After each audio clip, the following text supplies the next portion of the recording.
Una imagen de él deslumbrante para mí.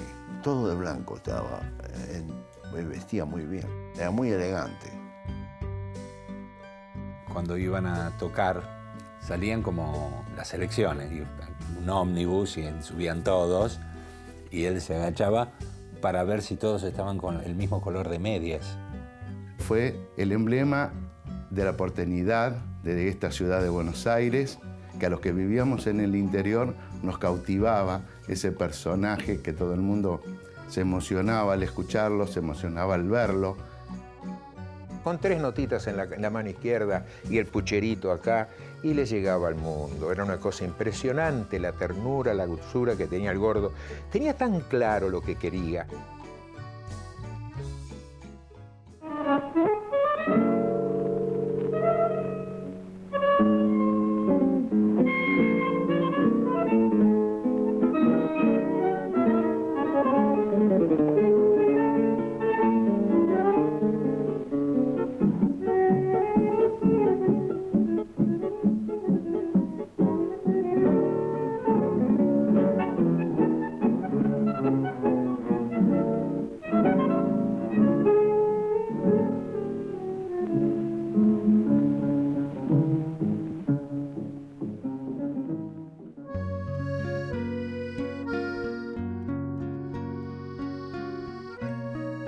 Troilo nació en el barrio del Abasto, el 11 de julio de 1914. Es un pibe que es hijo de un carnicero de barrio, que muere muy joven y deja una chica viuda con algunos hijos. Y la piba, la madre, abre un kiosco para terminar de criar a los hijos. Me imagino que ya por el año 24 o 25, con 10 años, Pichuco escucha el tango, que ya era muy importante. Existía Julio De Caro, Precedo con la orquesta, Cobian, y Gardel había grabado Tango Canción desde el año 17. Así que había un panorama tanguero.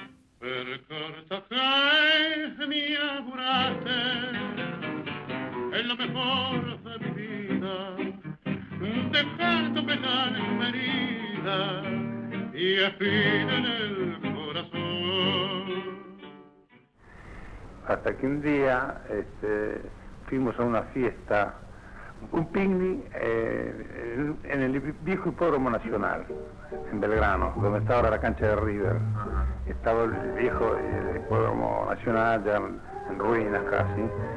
Y entonces en la fiesta habían llevado 2 bandoneonistas con guitarras, y yo me quedé al lado de ellos todo el día.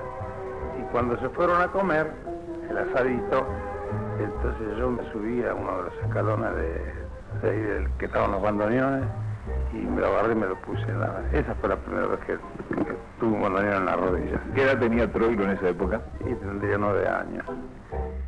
Parece que lo descubren en la casa con un almohadón o con una almohada, imitando la apertura y el cierre del bandoneón, ¿no? Antes de dormirse. Le decía a la madre, comprame el bandoneón, comprame, no tengo plata, es muy caro. Y un día abren un lugar de compra-venta de cosas usadas y tenía un bandoneón en la vidriera, y la madre fue y el hombre se lo vendió a prestaciones.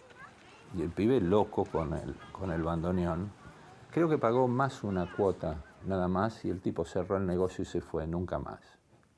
Al año siguiente empezó a estudiar como pudo con algunos profesores del barrio. Imaginemos que en aquel momento eso era muy habitual, profesores de bandoneón o de cualquier otro instrumento, que en realidad no eran profesores decididos, quizás eran músicos que le podían enseñar alguna técnica para tocar, ¿no? Y comienza a vincularse con los grandes maestros que ya ven en él ese músico joven, atento. Empezó a trabajar en los conjuntos típicos de la época. Tal vez el más importante ha sido el de Bardaro Pugliese, porque el Vino Bardaro y Osvaldo Pugliese fueron 2 renovadores del tango, ¿no? Y eso lo llevó a Troilo, además, después, a trabajar con la orquesta más importante de la época, que era la de Julio De Caro. Así que Troilo, de alguna manera, ya desde los primeros pasos en el ámbito musical porteño de esa época, estuvo rodeado de los mejores. A punto tal que llegó a estudiar bandoneón con Pedro Mafia, por ejemplo. Y eso está en el estilo bandoneonístico de él. Es decir, Mafia tiene un sonido más bien intimista, taciturno como él, ¿no? Y yo creo que ese sonido Troilo lo tenía en la mano izquierda, particularmente, ¿no? Y en la derecha tenía el sonido del otro Pedro, que fue Pedro Laurens, que era un sonido más brillante y más, no sé si aguerrido, pero sí más vigoroso. Lo que hace Troilo es la síntesis de esos dos sonidos, ¿no? Y por eso es el músico que logra, de alguna manera, iniciar el camino hacia el tango moderno.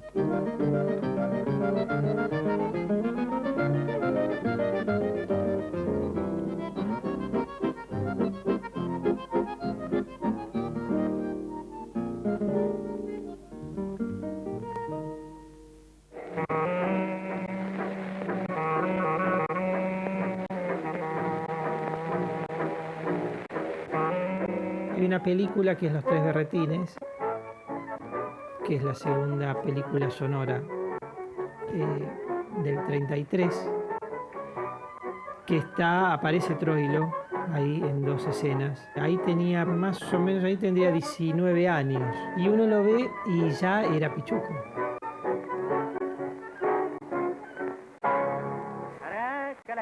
Troilo, ubicado en el centro de la imagen, va a un tiempo diferente que el resto. El fraseo musical de Troilo es el fraseo de su gestualidad. La forma en que él mueve la cabeza, en que él cierra los ojos, en que él concentra la mirada en un punto, ¿no? Eso, digamos, forma parte de un lenguaje diferente, que creo yo tiene que ver con una concepción del tiempo interior diferente en Troilo y que tiene que ver con un dominio de la gestualidad que solamente un gran director, como fue él, podía tener. Ya estaba el director ahí.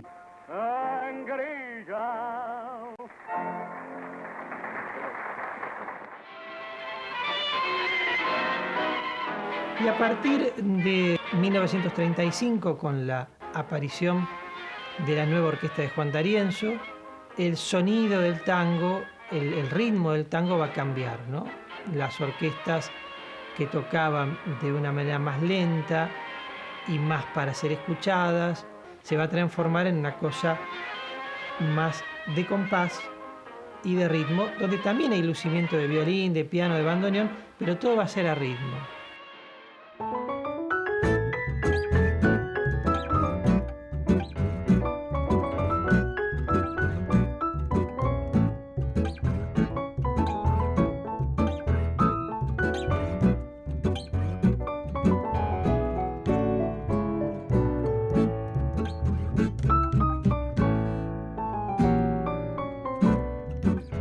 En ese contexto, Troilo debuta con su orquesta, debuta en un cabaret. En aquella emblemática Wat Marabú, que el dueño había puesto en la puerta un cartel que decía: esta es la Wat Marabú, la Wat de más alto rango, donde Pichuco y su orquesta le harán bailar buenos tangos. Dentro de la orquesta había un sastre, que era Francisco Fiorentino, el cantor. Y había un violinista que era de la colectividad judía, que se llamaba Pedro Shapoknik, que les conseguía las telas. Entonces, ¿qué hicieron? Había que vestir la orquesta. Y la vistieron con lo mejor. Se llevaron unas telas hermosas. Pichuco se hizo hacer con Fiorentino los famosos chalecos cruzados, esos smoking, y se presentaron, y cuando arrancó la orquesta era un brillo. Todos con los zapatos nuevos, el traje, todos jóvenes. Y Pichuco decía una frase cuando salían al escenario: colinos, muchachos, colinos. ¿Qué quiere decir colinos? La orquesta de Pichuco sonaba como eran ellos, sonaba vital. Ellos se llamaban de Pocholita y Pocholito. Era el nombre que se habían dado. Zita nace en la frontera entre Turquía y Grecia, y la abuela que la trajo de su Grecia natal era la matriarca, casamentera, O sea, si te miraba te decía, te voy a presentar a un muchacho. Entonces paseaba a sus nietas por todos los lugares. Entonces, desde el sábado, después del mediodía, hasta el domingo a la noche, las nietas andaban circulando por todos lados. A la noche bailando tango, a la tarde del domingo paseando por el centro de Buenos Aires y demás. En uno de esos paseos, con cita, pasaron por donde estaba Pichuco. Y dice la leyenda que se vieron, se sonrieron y nunca más se separaron. Hay un fenómeno muy interesante que se da desde fines del 30 y todo el 40, que es la aparición de la figura del cantor en la orquesta. El nombre del director con el cantor. Y el claro ejemplo de ese protagonismo lo da Troilo con Fiorentino. Cantó con Cobian, cantó, incluso intervino en la orquesta de D'Arienzo, pero en realidad, con ninguna orquesta, Fiorentino alcanzó el nivel de excelencia que con Aníbal Troilo. Encontró en la emoción de Fiorentino una forma, una cualidad que debía ser modelada para poder brillar. Y la hizo brillar. Malena canta el tango como ninguna y en cada verso pone su corazón. A suyo del suburbio su voz perfuma, Malena tiene pena de bandoneón. Tal vez hasta en la infancia su voz se alondra como ese tono triste de callejón. ¿O acaso aquel romance que solo nombra? Pues en todos esos años 40 va increyendo, en la orquesta se suman otros cantores, aparece Alberto Marino, cuando se va Fiorentino junto con Marino, Floreal Ruiz. Con Floreal Ruiz hizo lo mismo. Con Rivero, por ejemplo, hay algo muy interesante con Rivero. Solamente un músico como Troilo podía hacer con Rivero un repertorio que prácticamente a nadie se le hubiera ocurrido. Porque, primero, la voz de bajo de Rivero, que había sido rechazada cuando cantaba con Salgán en la década del 40. Le decían a Salgán, su orquesta es rara y el cantor es peor. Y Troilo se llevó a ese cantor que no lo aceptaban en ningún lado y lo hizo cantar Sur. Paredón y después Sur, una luz de almacén. Ya nunca me verás como me vieras, recostado en la vidriera, esperándote.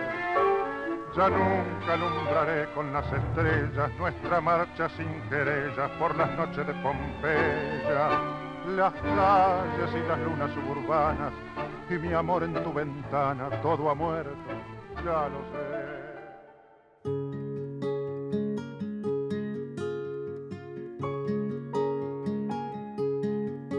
Esta larga década del 40 también coincide con el pasaje de la Argentina a un gobierno peronista y a todo lo que eso acarrea también, la exaltación de lo popular, la exaltación de la música y la exaltación del tango.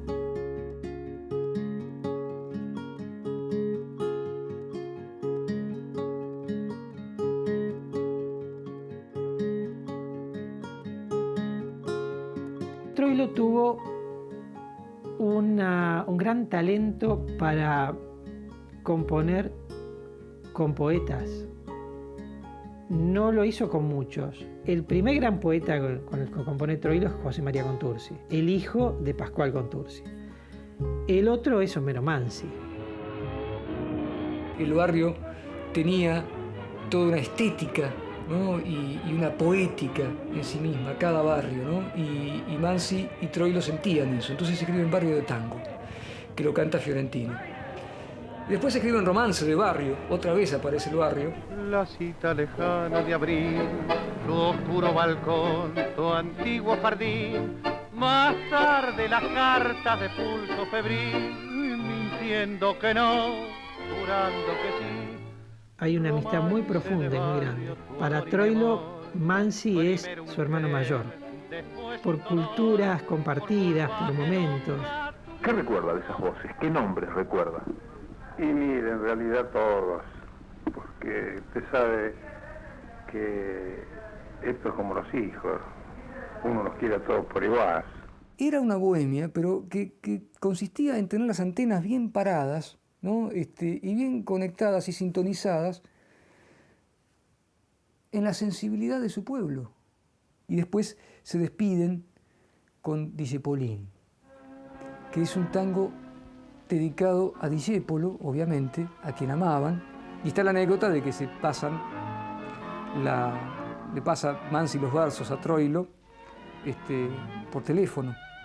Y Troilo le hace escuchar la música por teléfono porque Mansi estaba internado, ¿no? Eso era la devoción de dos amigos por otro. Uno que se estaba ya yendo de la vida, que era Mansi, y Discépolo, que también sabía o quería morirse porque a final de ese año 51 se murió. Así que Troilo se queda en una Buenos Aires con menos amigos. Y cuando muere Mansi, aparece Catulo Castillo, con el que hacen La Última Curda, por ejemplo. Lástima abandoné hoy mi corazón, tu ronca maldición malera, tu lágrima de ron me lleva hacia el hondo bajo fondo donde el barro se subleva. Ya sé, no me digas, tenés razón, la vida es una herida absurda y es todo tan fugaz que es una curda, nada más, mi confesión. El comienzo podríamos decir así, de una decadencia popular en el tango se da para mí a partir del 55, de la caída de Perón. Creo que es una fecha sí muy clara, porque hay como toda una época que se borra también.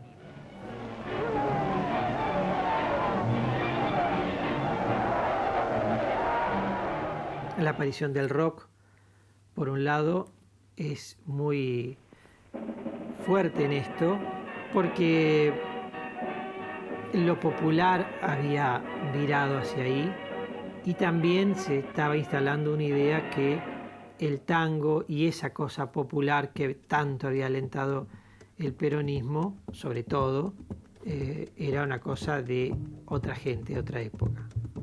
Evidentemente la orquesta no trabaja tanto como antes y Pichuco, a partir de 1954, que él hace El Patio de la Morocha, crea una fórmula fantástica con Roberto Grela, que es el Cuarteto Troilo Grela.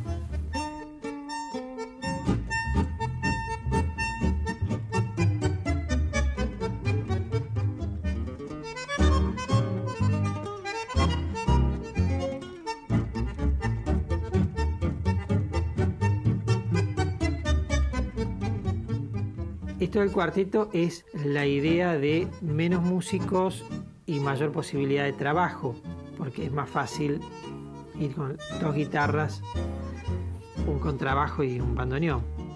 Pero la orquesta siempre estuvo activa, nunca la dejó de tener, no la disolvió nunca, al contrario, siempre fue incorporando, cuando se iba algún músico, buscaba al mejor que podía poner en el lugar del que se iba.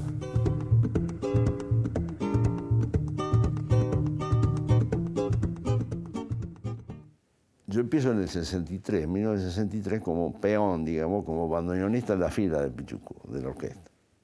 Y en esos años yo empiezo a escribir lo que ya venía escribiendo de mozo, que era la composición y escribir para orquestas.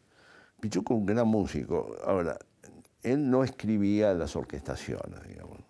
Él no hacía los arreglos, pero sí agarraba una goma grande así para borrar todo lo que no le gustaba. O sea, que cuando probaba el arreglo decía, no, esto va en 2, no, esto va en 5, no, esto, así no. Sabía lo que pertenecía a su mundo troilo.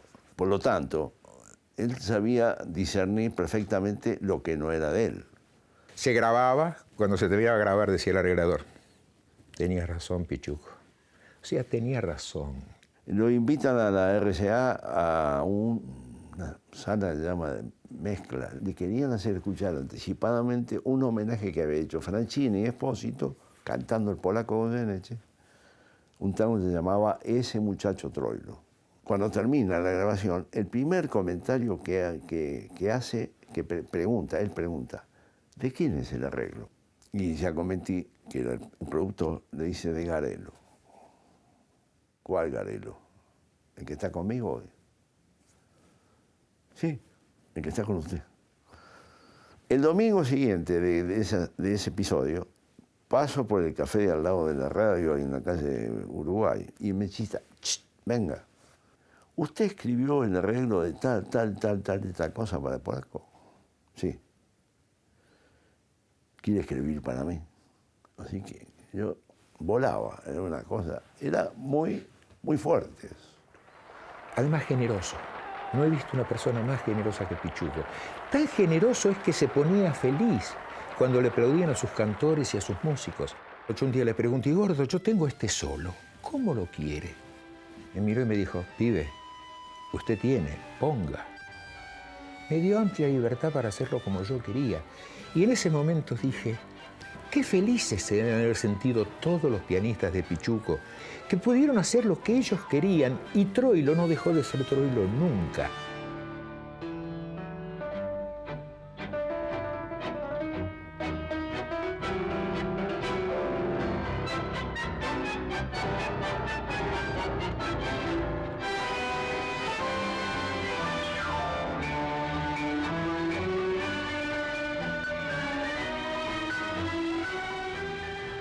Y Pichuco muy travieso.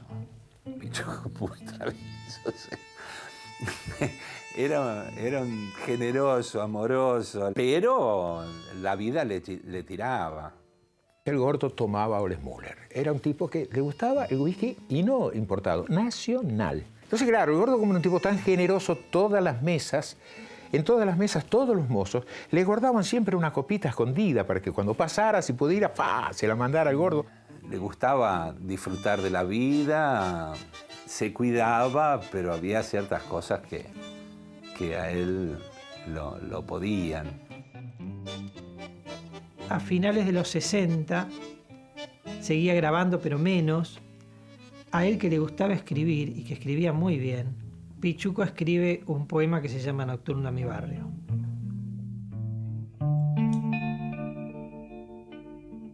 Mi barrio era así,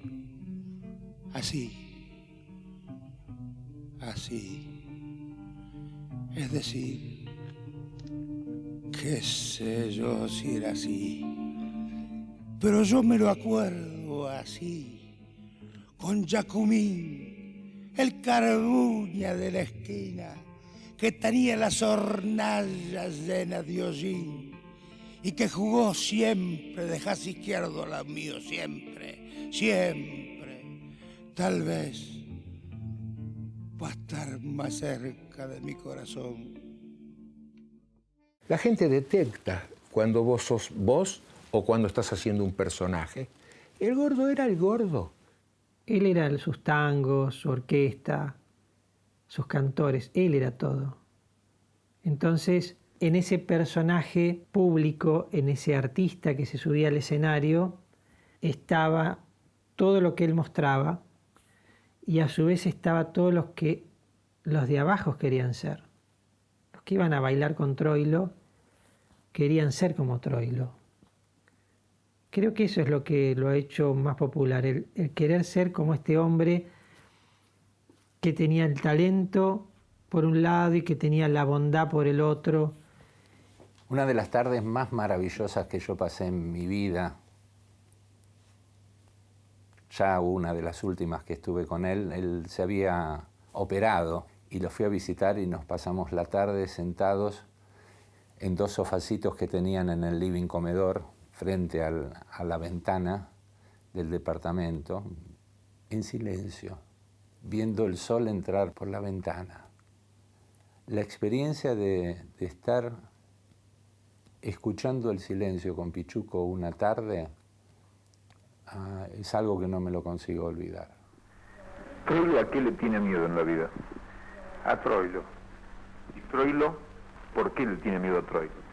Le tenía, ahora se está portando bien Troilo. Estamos haciendo una temporada en el Teatro Odeón con Pichuco. Y se estaba portando bien, se estaba cuidando. La griega lo cuidaba más que nunca, lo tenía ahí cercadito, lo llevaba al teatro, lo llevaba... Pero claro, el gordo había hecho muchas travesuras. Y el físico alguna vez te pasa factura. Tocó esa noche de sábado, se subió al auto, saludó a Garelo, que era en ese momento su orquestador. Se saludaron, se fueron con cita a su casa y al otro día se descompuso y al otro día se murió.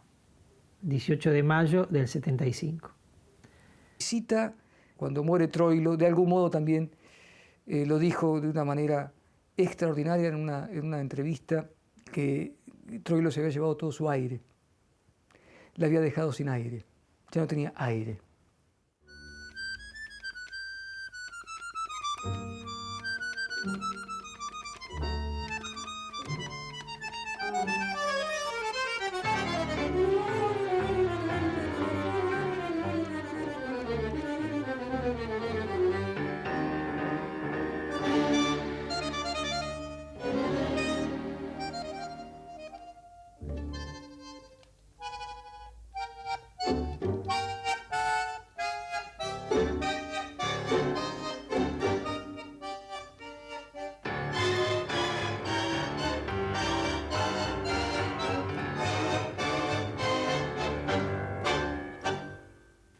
Una vez me preguntaron, ¿qué se siente tocar con Troilo?